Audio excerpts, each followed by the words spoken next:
حضرت علی علیہ السلام کے پاس ایک عورت آئی اور کہنے لگی، امام علی عرض کرنے لگی کہ پہلے مجھے الہام ہوا کرتے تھے، ابھی کچھ عرصے سے مجھے الہام نہیں ہوا کرتے، اور صبح اٹھنے کے بعد میں تھکی تھکی سی لگتی ہوں۔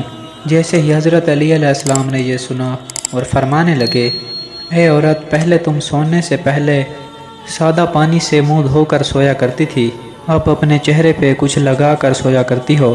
تو وہ عورت کہنے لگی، یا علی، میں سونے سے پہلے دودھ کی چھاچھ لگا کے سوتی ہوں۔ امام علی علیہ السلام نے فرمایا، اگر تم خوبصورتی کے لیے کوئی چیز چہرے پر لگاتی ہو تو سونے سے کچھ دیر پہلے لگایا کرو۔ جب تم سونے کا ارادہ کرو تو اپنے چہرے کو سادہ پانی سے دھو لو۔ رات کو اللہ کے فرشتے اللہ کا پیغام نازل کرتے ہیں، نیک انسانوں کے گھروں میں گھومتے رہتے ہیں کہ جو انسان چہرہ نہیں دھوتے یا ان کے چہرے پہ میل یا چپ چپی چیز کوئی چہرے پہ لگی ہو، شیطانی جن اس کے چہرے کو چاٹتے رہتے ہیں، تبھی اللہ کے وہ فرشتے جو اللہ کی طرف سے الہام لے کر اس بندے پر نازل ہونے ہوتے ہیں وہ دور دور رہتے ہیں۔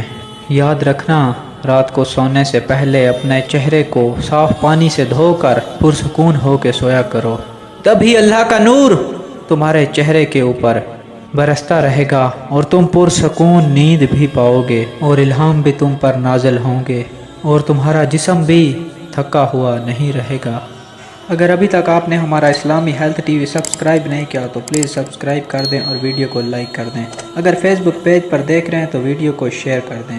نیکسٹ ویڈیو تک ہمیں دیجیے اجازت۔ اللہ حافظ۔